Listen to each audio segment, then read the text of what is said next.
What's up, everybody? I don't know how long I can stay live for because my phone don't have much charge. I gotta get a charger for my car. I have like a wire that goes in my USB thing, but it's broken. I got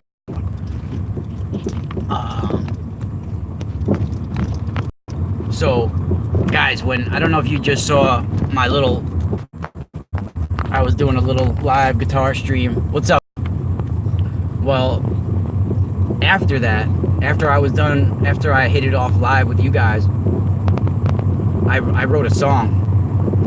I wrote like a few riffs and a few words to a song with one of the riffs that I was working on that came up while I was just riffing before. So I want to do a little bit of pre-discussion what we're going to talk about tonight. Later tonight I'm going to do a live show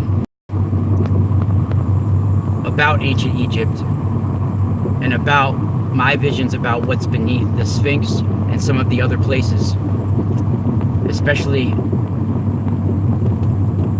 Rome as well, and how it's built on Etruscan cities of the dead, and how the Vatican is built on the Etruscan city of the dead. What that released within that area. Those tombs were spiritually encoded, not to mess with, especially the Egyptian ones as well. And what I saw beneath the Sphinx, and what I feel that is still underneath, maybe some of it was excavated and taken out, but I feel there's other things that have not been touched yet beneath the Sphinx. I was talking a little bit about it this morning. Wow, this is a bad turn here. Hold on. I'm sweating right now. It's hot. It's like 88 degrees outside and humid.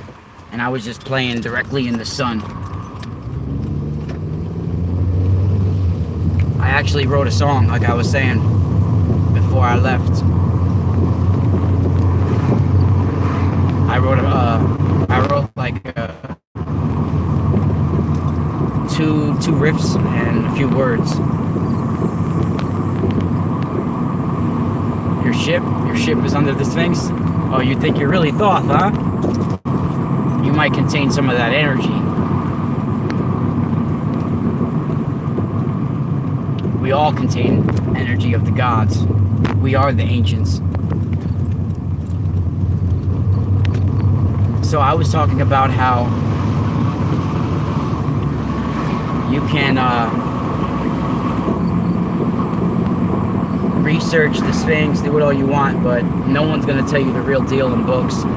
There's theories out there. I'm not sure if anybody has ever said about shafts that go down like it was the tail of a jackal, like the tail of a wolf, the tail of a dog, a very long tail.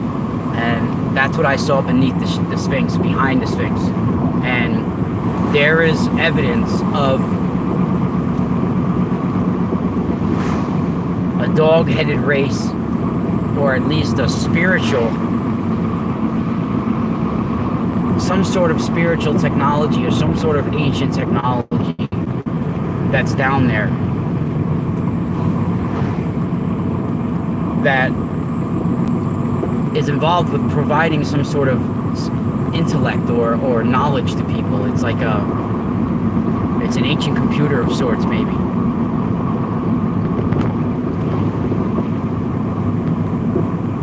Could be some sort of craft or something like that, but I know there's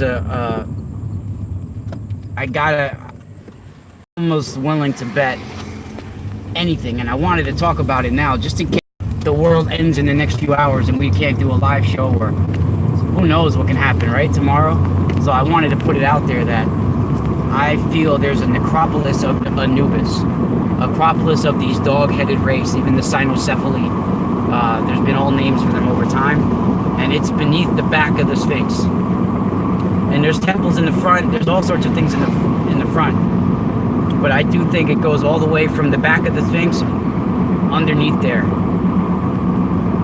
and it's connected to shafts throughout Egypt and mining colonies.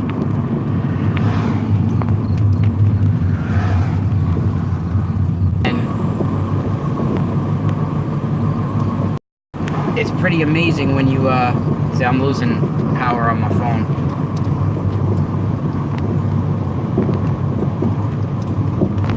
Yeah, so we're gonna have to go live in a little bit, but I can't even see the chat room. I'm losing like friggin' power.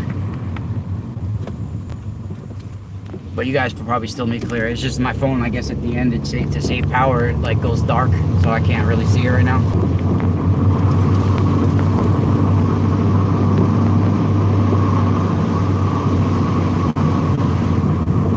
If you go back to now, it's going to be interesting too. If you guys are not on my Patreon, definitely jump on my Patreon, because I have all sorts of paranormal proof, all sorts of things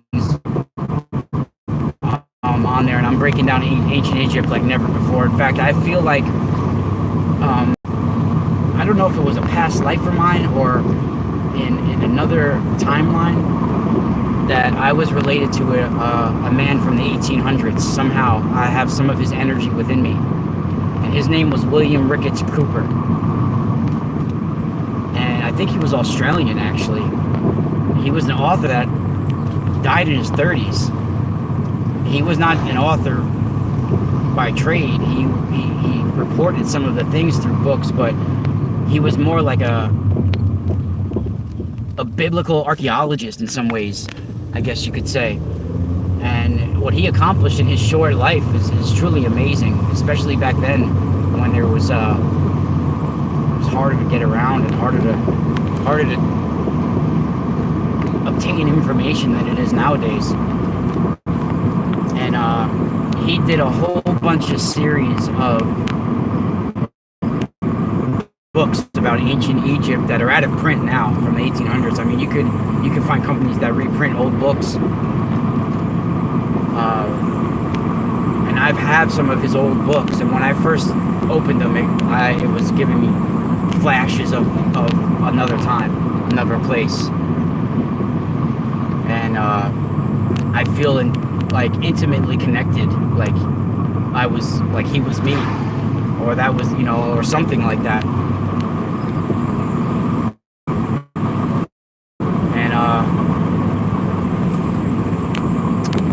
he wrote books about the sun god Ra. He wrote books about the serpents of ancient Egypt. And if you guys see in the thumbnail of this video,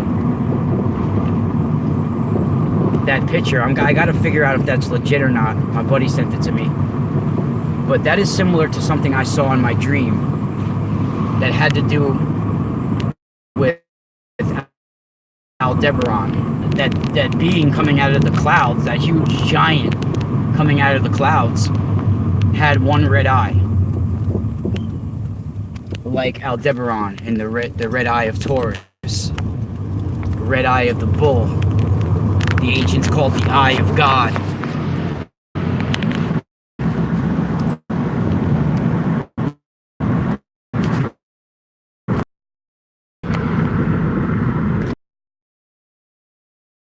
Shaman losing power on his phone.